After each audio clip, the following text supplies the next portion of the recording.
안녕하세요. 반갑습니다.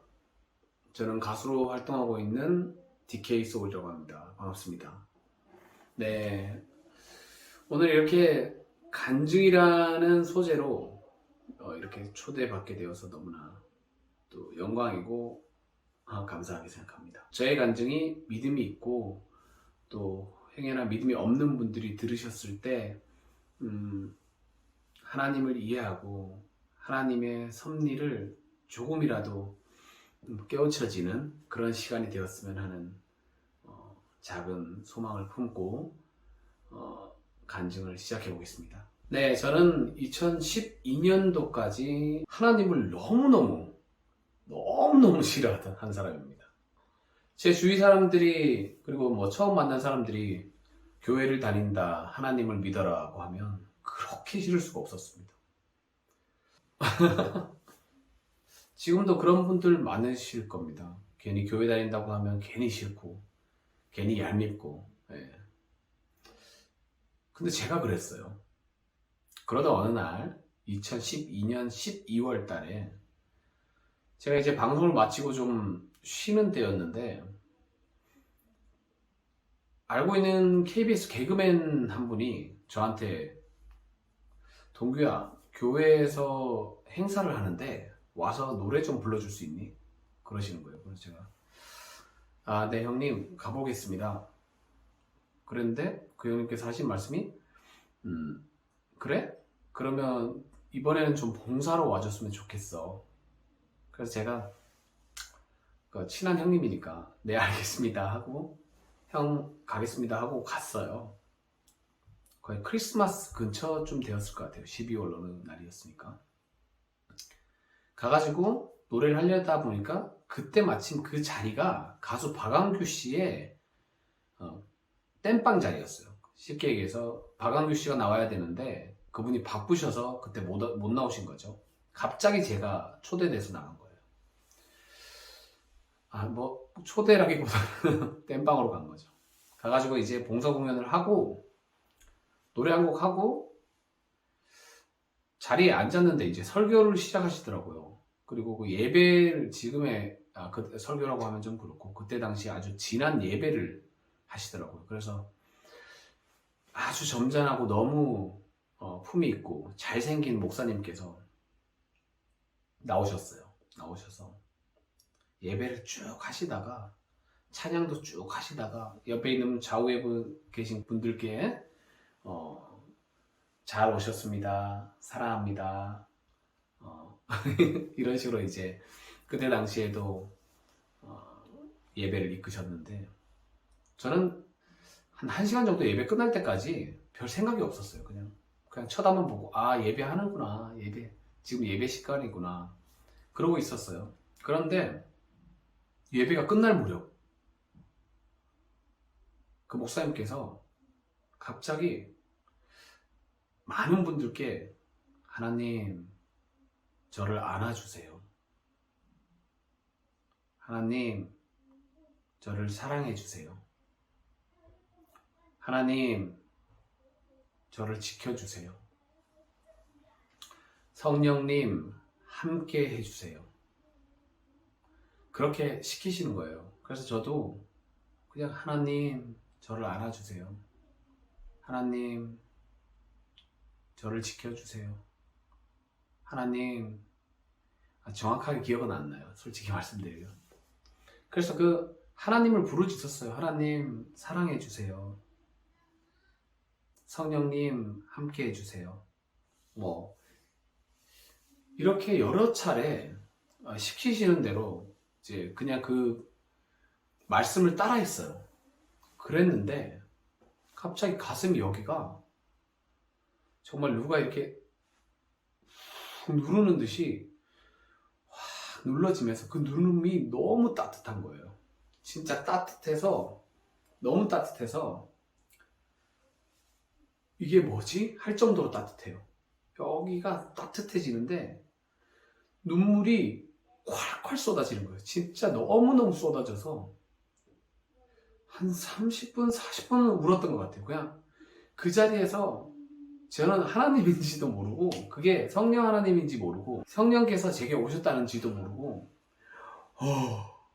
막 그 눈물 그 따뜻함 그리고 그 온유함 세상에서는 느껴볼 수 없었던 그냥 내 의지대로 나오는 그 눈물이 아닌 눈물이 나오기 시작했던 거죠. 그래서 제가 그날부터 뭔지는 모르겠는데 교회를 가야 되겠다. 말씀을 찾아다녀야 되겠다. 그게 본능적으로 느껴졌던 것, 생각이 들었던 것 같아요. 그래서 말씀과 말씀이 좋은 이렇게 말씀드리면 좀 그렇지만 그때 당시에는 그랬어요. 말씀이 내 마음에 드는 곳을 찾아다녀야 되겠다. 말씀이 내 마음에 드는 곳? 그게 뭐냐면 가면 내가 그 처음에 느꼈던 그 뜨겁고 그 온유한 그 사랑의 그 메시지 그 느낌을 찾아가야 되겠다. 그렇게 해서 교회를 매주마다 일요일마다 매주 다른 교회를 찾아갔던 거죠. 그리고 그 중에서 뭐 강남에 있는 어떤 교회도 갔었고 뭐 광교에 있는 교회도 한번 가봤었고 뭐 동작구에 있는 교회도 몇 개 갔었고 수많은 교회를 다녔고 한 3달, 4달 동안 정착을 하지 못하고 그렇게 말씀을 찾아다녔어요. 그리고 한 봄이 지날 무렵이었던가 저희 집 앞에 은혜의 교회라고 작은 교회가 있었어요. 그 교회를 새벽에 찾아갔는데 그 목사님 말씀이 그렇게 달콤하더라고요. 제가 첫 번째 예배 때 느꼈던 그 성령 하나님의 만지심이 느껴지더라고요. 그때는 성령 하나님인지도 모르고 그냥 그 느낌을 찾아다녔어요. 그래서 그날부터 그 교회를 적을 두고 울기 시작한 거죠. 예, 쉽게 얘기해서 제게 은혜가 오는 교회를 선택한 거죠, 제가. 근데 아니나 다를까 그 교회는 제가 갈 때마다 정말 눈물 바다를 만들어 주셨어요. 그러면서 온전히 나는 하나님을 믿는다 라고 착각을 하면서 갈 때마다 정말 뭐 회개, 기도 막 그때 당시 풀리지 않았던 모든 기도들을 막 쏟아내기 시작하는 거예요. 왜냐? 성도들이 다 하시니까 성도분들이 다 똑같이 하시니까 그리고 진짜 하나님을 모르는 상태로 그냥 다니고 있는 거죠. 하나님이라는 존재가 그냥 오직 나만 사랑해 주시고 내가 하고 있는 그 어떤 이야기도 들어주시는 그런 분이라고 생각을 하고 하나님을 하나님께 그냥 온전히 구하는 거예요, 계속. 그리고도 하나님을 잘 몰랐죠. 그래도 뭐 수개월 그렇게 그 교회에서 은혜를 받으면서 다니면서 뭐 점심밥도 맛있고 사람들도 좋고 또 뭐 하나님을 체험한 그 체험기도 사람들에게 나누고 근데 제게 사실 좀 약간 고질병이 있었어요. 뭐냐면 제가 허리가 많이 아팠거든요. 허리가 많이 아팠는데 이 허리를 낫게 해주셨으면 좋겠다라는 생각이 들어서 잘 자다가 말고 너무 아픈 거예요, 그날따라. 그래서 침대에서 벌떡 일어나서 꿇어앉고 기도를 시작했어요. 하늘에 계신 우리 아버지여, 이름이 거룩히 여김 받으시오며 나라가 임하옵시며 뜻이 하늘에서 이루어진 것 같이 땅에서도 이루어지리라. 오늘날 우리에게 일용할 양식을 주옵시고, 이렇게 주기도문과 사도신경을 정말 간절히 주기도문과 사도신경을 간절히 외우기 시작했어요. 그랬는데 허리춤 밑쪽에서 정말 여기가 뭐라고 하죠? 척추뼈 맨 아래쪽에서 마치 이런 쇠사슬이 빠져나가듯이 샥 뭔가가 칼을 빼 들었을 때 그 체인이 달린 칼 같은 느낌? 샥! 제 목덜미에서 이 밑에 제일 밑에 아무튼 척추 맨 밑에서 쫙 빠져나가는 느낌이 드는 거예요. 와, 이건 뭐지? 정말 생명체가 있다면 그 생명체가 빠져나갔다 라는 느낌? 샥! 그런 느낌이었어요. 샥 빠져나갔는데 그날부터 안 아픈 거예요. 거짓말 하죠. 네. 그날부터 그렇게 아프던 제 허리가 이상하게 아파요. 아플 때도 그냥 아픈 게 아니고 약간 시큼시큼하게 막 아픈 거예요.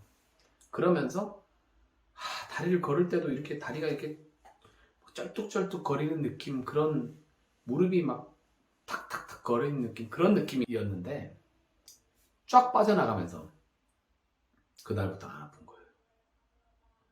저 진짜 놀랬잖아요. 그리고 너무 신기하더라고요. 근데 그때부터 더 믿음이 깊어지기 시작했어요. 또 하나님에 대한 공부를 통해서, 또 하나님에 대한 예배를 통해서 하나님과의 관계는 조금 더 깊어지고 온전히 하나님께 사랑받는 그런 시간을 약 한 3년은 보냈던 것 같아요. 뭐 어딜 가나 정말 저는 하나님의 아들입니다. 있을지어다 그대로 되니라 좋았더라. 마치 뭐든지 이룰 수 있을 것처럼 있을지어다 그대로 되니라 좋았더라. 내 앞을 가로막는 사단의 권세는 떠나갈지어다. 예수의 이름으로 명하노니 떠나갈지어다. 정말 이렇게 하루에도 화살 기도를 한 9시간은 하고 다녔던 것 같아요. 그만큼 하나님에 대한 신뢰가 깊었고 하나님을 정말 사랑하고 또 하나님께 사랑받는 자녀로 2015년도까지는 쭉 지냈어요. 그랬는데 이제 13, 14, 15, 16년도가 딱 찾아왔는데 그때부터 이제 난 하나님에 대해서는 다 아는 사람이야 라고 착각을 하면서 성경도 몇 독 했어 이러면서 좀 안다고 생각했어요, 하나님은. 그래서 2015년에 제가 결혼을 했습니다. 결혼을 했고 첫째 딸 우리 서연이가 태어나고 서연이와 함께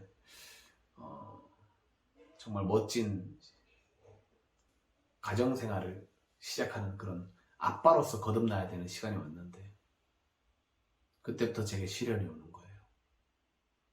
첫 번째 시련은 노래하는 사람들 목소리가 안 나와요. 예전에 하던 노래들이 안 되기 시작해요. 그리고 아내와 한 번도 싸운 적이 없었는데 첫째가 태어나고 그때부터 싸우기 시작해요. 그리고 내 옛사람이 싸움할 때 나와서 그 부부싸움에 나와서 제 옛사람이 이제 와이프를 공격하기 시작하는 거죠. 그 옛사람이 누구냐? 예전에 하나님을 굉장히 싫어하던 그 옛사람. 그 쓴뿌리의 옛사람. 그러면서 제가 태어난 곳이 그 시골입니다. 경북 안동인데 그 안동에서 약간 남아 선호사상 같은 그런 좀 좋지 않은 습관들이 있었어요. 그 남자는 돈 벌고 여자는 집에서 가정살림하면서 남자의 그 어떤 수발을 들어야지, 이런 말도 안 되는 이런 사상이 좀 남아 있었던 것 같아요. 그래서 와이프와 대화를 하다 보니까 이제 곱게 자라신 우리 와이프님 께서 우리 아내가 아이를 낳고 보니까 아니 이 남자가 그렇게 따뜻했던 그 남자가 아닌 거예요. 왜냐면 제 옛사람이 자꾸 나와서 와이프를 만나고 있으니까 하나님 예수님 만나기 전에 그 옛사람. 음. 이제 아이를 낳고 뭐 이렇게 기르다 보면 긴박한 상황들이 오잖아요. 뭐 예를 들어 평소에는 그냥 우리 둘이 그냥 즐기면 되었던 순간들인데 이제 책임져야 될 한 사람이 생기면서 서로의 의견을 조율해 가는 과정이 생기는데, 그리고 그 의견을 나누고 서로 이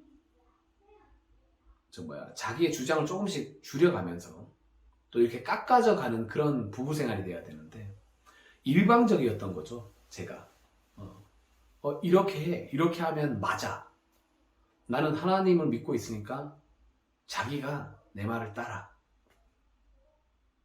하나님이 내게 부어주신 게 맞을 거야, 이러면서 그런 착각을 하면서 이제 와이프를 대하니까, 와이프는 본인이 설령 못했을지언정 본인이 진짜 못했을지언정 제 말에 대한 반감이 생길 수 있는 거죠. 그러면서 저는 고통스러웠어요. 뭐냐면, 난 분명히 잘하고 있는데 우리 와이프는 왜 저러지? 왜 이렇게 아이에게만 온전히 쏟아붓고 있는 거지? 그러던 중에 둘째가 태어났습니다. 네.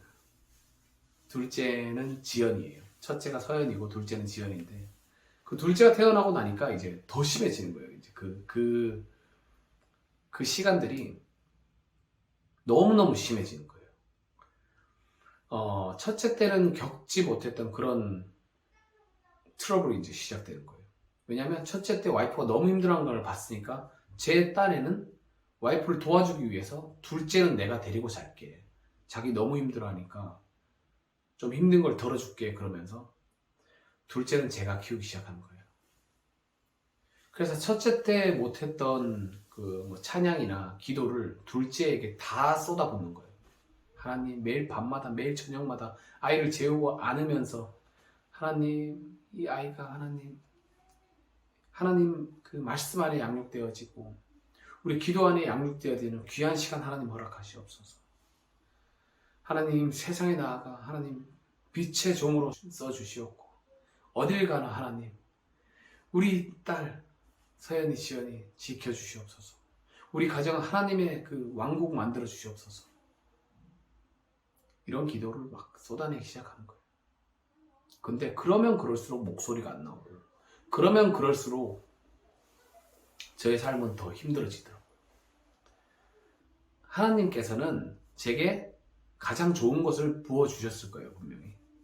근데 저에게서 분명히 뜯어내야 되는 어떤 나쁜 버릇들과 습관들이 있었을 건데, 그 나쁜 버릇과 습관들을 아내와 아이들을 통해서 깨우치게 하셨던 것 같아요. 목소리가 안 나오죠, 기본적으로. 거기다가 돈벌이가 시원치 않아요. 아이를 보느라 사람들과 교류가 없어졌어요. 만나던 술 한잔 하던 사람들, 그리고 뭐 커피 한잔 하던 사람들, 그리고 뭐 엔터테인먼트 관계자분들, 뭐 기자분들, 미팅을 다 하지 않는 거예요. 그때부터 미팅이 없어졌어요. 그러니 저는 그 어느 때보다도 중요한 가정에서 필요한 경제적 어떤 기반을 준비해야 되는 그때 시기인데, 온전히 아이들과 시간을 더 보냈던 거죠. 그런데 그러면 그럴수록 제 몸과 제 마음은 악화되어 가더라고요. 그래서 그때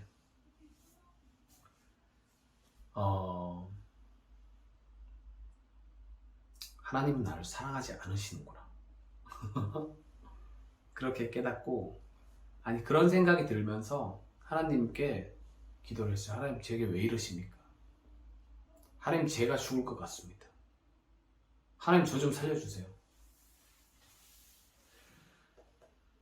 그랬는데 성경책에 욥기가 딱 보이더라고요. 욥기.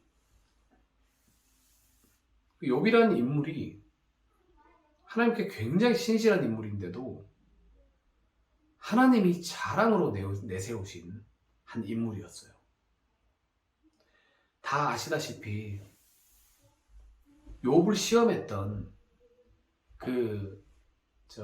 하나님의 아들들이 천상에서 하나님의 아들들이 쭉쭉쭉쭉 서 있었는데 이제 맨 뒤에 가니까 이제 사탄이 서 있었던 거죠. 그래서 하나님께서 나의 종 욥을 보았느냐? 넌 세상을 두루두루 다니면서 나의 종 욥을 보았느냐? 그랬더니 사탄이 하는 말이 하나님 부도 부어주시고 뭐 자식들도 부어주시고 건강도 부어주셨는데 하나님을 딸지 않을 사람이 있겠습니까? 저 진짜 그때 아마 하나님께서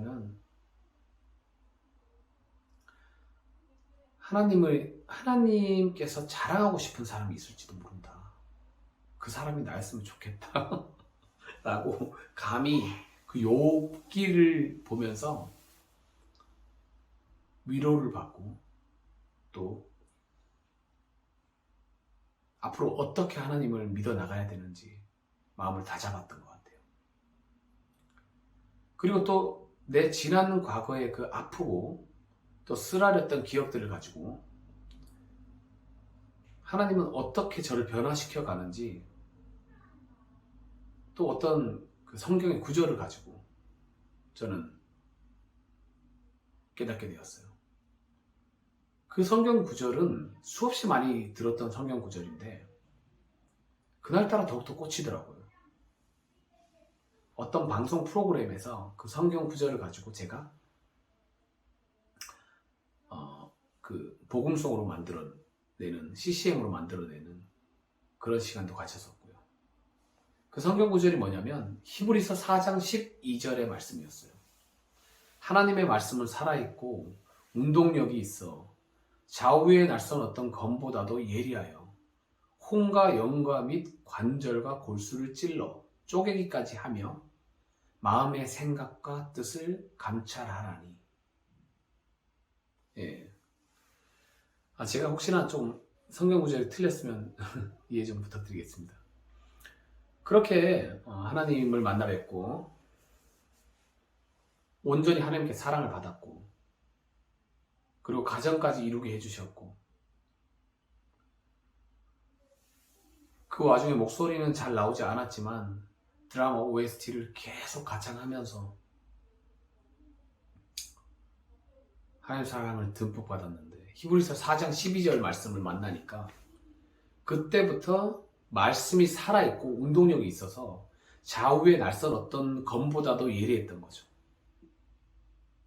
혼과 영과 및 관절과 골수를 찌른다고 했는데 말씀이 제 혼과 영과 및 관절과 골수를 찔렀던 거예요. 실제로 저는 거기에 찔리니까 정말 이렇게 된 거죠. 혼과 영과 및 관절과 골수를 찌른다는 말이 우리가 육신적으로 봤을 때는 정말 저게 무슨 말이야, 도대체 뭐야, 그럴 수 있는데 제가 그 말씀 만나고부터는 정말 너무 아프더라고요. 그게 2016년도부터였어요. 그러면서 보지도 않던 성경들을 매일매일 읽어나가기 시작했죠.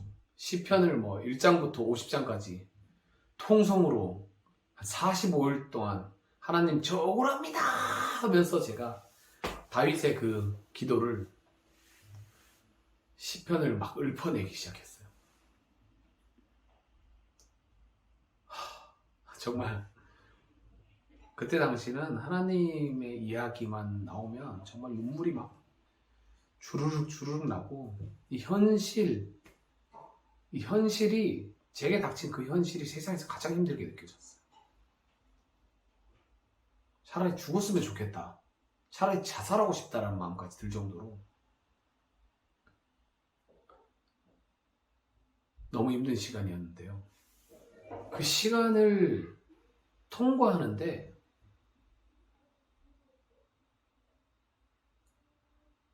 분명히 하나님의 이끄심이 있었다고 생각해요. 하나님이 행하지 않으시면 그렇게 아프게 할 리가 없으세요.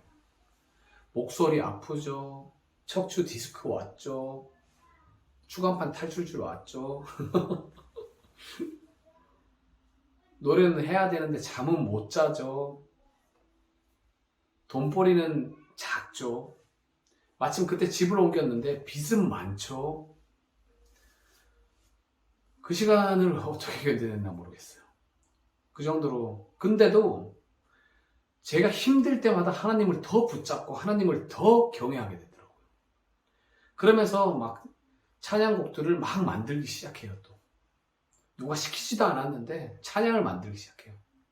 지금은 아직 발매하지 않았지만 굉장히 많은 찬양을 좀 만들어 놓은 상태입니다. 그렇게 해서 이제 하나님께서 처음에는 온전히 사랑해 주시다가 나중에는 하나님께서 광야로 보내셔서 정말 그 아무도 응답해 주지 않는 사막에서 모래바람 속에 그 차가운 바람 속에 새벽 공기 속에 하나님과 독대하는 시간을 가지게끔 하신다는 걸 그때 깨달았어요. 보통 이 과정에서 하나님을 놓고 하나님을 잃어버리는 것 같아요. 잊어버리고. 아마 모든 분들이 다 저처럼 사랑받다가 그 고난의 시간에 분명히 들어가서 당금질이 되었을 거예요. 저는 그걸 알거든요. 제 주위에도 보면 힘들고 어려울 때 더 하나님을 붙잡아요. 하나님께 더 기대고 하나님께 더 가까워져요. 근데 우리 세상 사람들은 힘들고 어려우면 하나님을 놔버려요.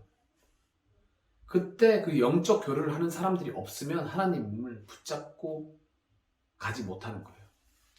그나마 다행인 게 제가 2017년도에 그 액트 29 그 연예인 합창단이라는 곳에 들어갔어요.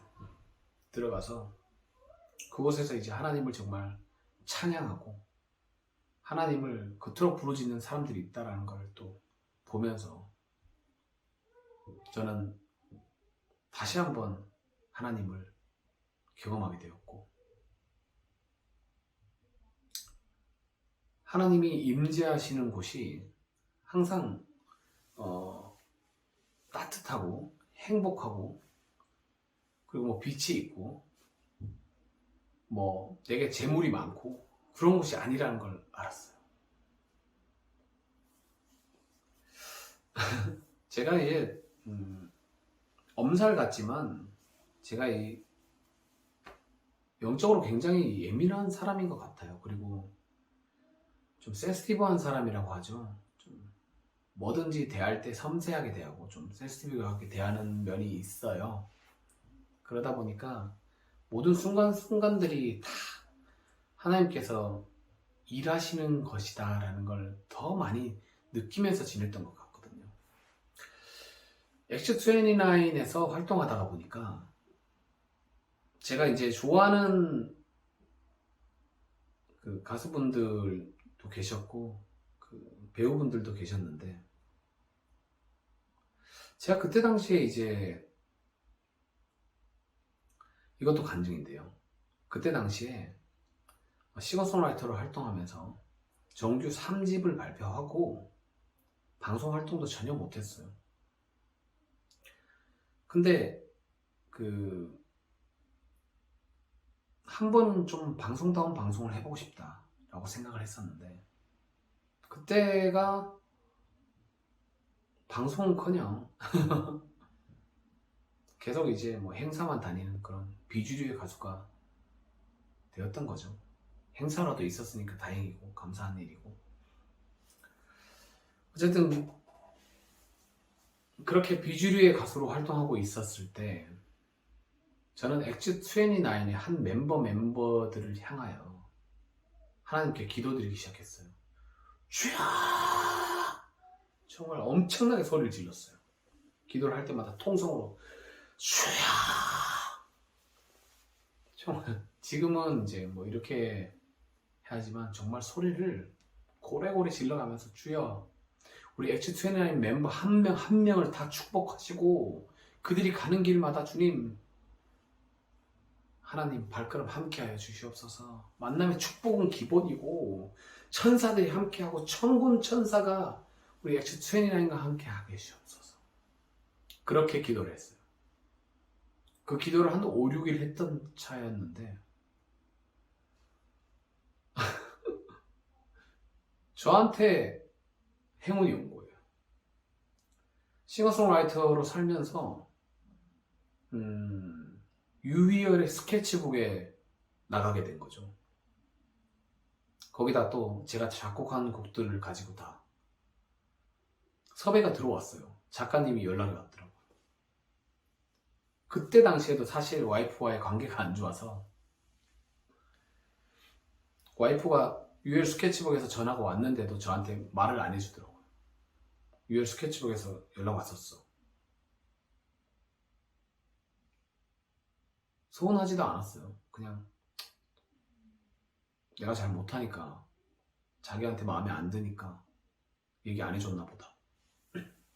그리고 저한테 연락이 오더라고요. 이제 와이프한테 연락이 하다가 연락이 안 되니까 저한테 연락이 온 거죠. 전화 드리니까 안녕하세요, 유희열 스케치북입니다. 누구누구 작가입니다. TK소울님 저희 몇 회 방송이 있는데 그때 방송하실 수 있겠습니까? 그래서 그럼요, 당연히 가야죠. 그리고 전화를 끊고 무릎을 꿇었어요. 하나님, 저를 그렇게 동안 힘들게 하시더니 제가 단원들을 위해서 기도하니까 이렇게 저를 스케치북에 출연까지 시켜주시네요. 하나님, 너무 감사합니다. 저는 단원들 기도를 했어요. 제가 어디 프로그램 나가게 해달라는 게 아니고 단원들 기도로 X29 멤버들의 한 사람 한 사람 이름을 부르면서 기도를 드렸는데 저한테 행운을 주시는 거예요. 이건 진짜 큰 간증이에요, 여러분. 쉽게 볼 문제가 아니거든요. 그만큼 하나님께서 긍휼하시다는 거거든요. 약속의 하나님이시고 꼭 지켜가시고 내 형제를 위해서 기도할 때 하나님 우리를 미쁘게 보시는 거거든요. 믿음이 약해질 때 나를 위한 기도보다 정말 내 주위를 위한 기도, 또 나보다 더 어려운 사람을 찾아서 기도하는 그 습관을 가져야 된다는 걸 그때야 깨달았고, 그때부터는 이제 제 기도는 좀 내려놓게 되었어요. 그리고 제게 또 한 가지 소원이 또 있었는데 그 소원이 뭐냐면 저희 어머니 아버지를 전도하는 거예요. 저희 어머니 아버지를 전도하는 건데 어머니께는 계속 하나님을 브리핑해도 그래 알았으니까 잘 믿자, 건강하자 얘기하셨는데 아버지는 씨알도 안 먹히는 거예요. 저희 아버지는 뭐 1년에 한 12번, 13번 정도는 제사를 지내시는 분이고 집에서 드리고 계시고, 제사를 왜 드리시냐고 여쭤보면 조상을 그래야지, 조상이 우리를 낳아준 사람이 조상이지 않느냐 하시면서, 그럼 우리 조상을 그리고 조상에게 기도를 해야지. 이제 거기서부터 이제 더 미움을 받는 거예요, 저는. 예전에도 미움을 많이 받아서 제가 음악 한다 그러면 아버지가 너무 싫어하셨어요. 뭐 찬양하고 다닌다 그러면 더 싫어하시고 연락도 안 하세요. 근데 제가 어느 날부터 이제 아버지 학교라는 곳을 가서 아버지께 그 편지를 쓴 거예요. 아버지 학교에 왔는데 이런 일들이 있고 이런 일들이 있는데 하나님은 살아계시고 하나님은 우리를 정말 진심으로 그리고 하나님만이 우리를 구원하실 분이십니다. 그런 메시지를 계속 전했어요. 근데 아버지가 과연 전도가 됐을까요? 안 되시더라고요. 아직도 기도를 하고 있는 중이고, 근데 예전처럼은 아니에요. 이제 예전에는 그 말을 꺼내지도 못했는데 이제는 뭐라고 하면 아버지, 하나님께 기도해 보세요. 힘드실 때. 하나님, 저를 사랑해 주세요. 하나님, 저를 안아주세요. 예수님, 저를 만나주세요. 성령님, 함께하여 주세요. 하나님, 도와주세요라고 하나님께, 아버지, 하나님께 그렇게 말씀드리면 아버지의 문제들이 해결되고, 또 아버지 앞에 있는 그 힘든 상황들이 다 하나하나씩 거쳐지는 그런 시간을 만나실 수 있을 것입니다 라고, 그런 이야기까지 전하는 정도는 된 것 같아요. 그것만 해도 큰 발전이죠. 수십 년 동안 제사를 지내오신 아버지. 그렇습니다. 저희 하나님은 절대 뛰어넘지 못할 것 같은 그 시간들을 역전하시더라고요. 지금은 저는 좀 편안합니다. 코로나로 인해서 조금 형식적으로 드리고 있었던, 어쨌든 조금 보여주기식의 제 신앙생활이 지금 말하고 있는 이 순간에도 하나님이 주관하시어 이 영상을 찍고 있다는 것에 대해서 믿게 되는 그런 역사적인 시간들을 계속 계획하신다는 걸 알게 되었고, 늘 하나님을 믿고 있다고 해서 늘 평안한 것이 아니라 그 고통들은 항상 따라오지만 하나님을 붙잡고 있을 때 하나님께서 구름 기둥과 불 기둥으로 우리를 지켜주시고 그 어둡고 힘든 광야를 지나가게끔 하신다는 것에 대한 믿음이 있습니다. 지금 이 영상을 보시는 그 초신자분들과 또 많은 성도분들 계시겠지만 그 믿음이 흔들리지 않으셨으면 좋겠습니다. 특히 요즘 코로나로 인해서 교회들이 많이 힘들어요. 목회하시는 분들도 힘드시겠지만 교회를 가지 못해서 또 하나님과 멀어지는 많은 분들도 계시거든요. 저 같은 경우도 사실 굉장히 오랫동안 교회를 안 가고 집에서 예배를 드렸는데, 그렇게 예배를 드리다 보니까 아이들이 하나님과 좀 멀어진 것 같아요. 그 아이들이 하나님과 좀 가까워진 시간들이 조금 멀어진 것 같고, 또 영적 리더로서, 가정의 영적 리더로서 찬양하고 노래하던 시간들이 줄어드니까 와이프도 조금은 뭔가 힘겨워진 것이 아닌가, 그런 생각이 들어서 더 열심히 주님께 기도하고 찬양하는 시간들로 가정도 꾸려갈까 싶습니다.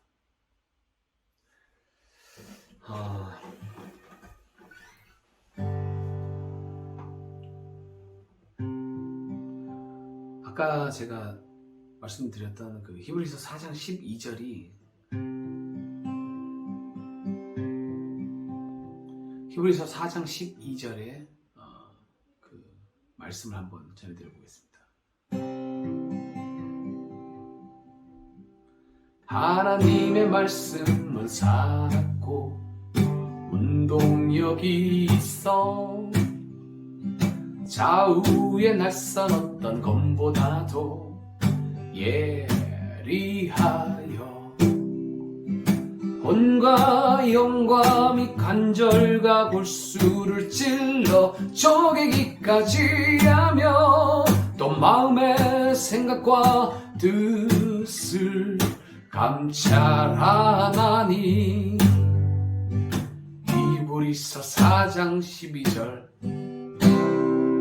아멘. 네, 이렇게 히브리서 4장의 말씀처럼 하나님 말씀이 결국 우리의 오래된 습관과 우리의 그 아픈 시간들로 인해서 생긴 쓴뿌리들을 제거하는 시간들이 옵니다, 여러분. 그 시간들을 잘 견디셔서 부디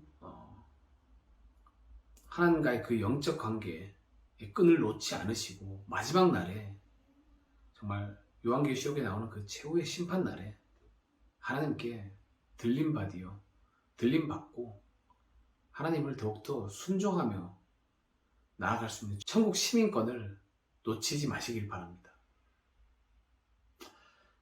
지금까지 가수 DK소울이었습니다. 감사합니다.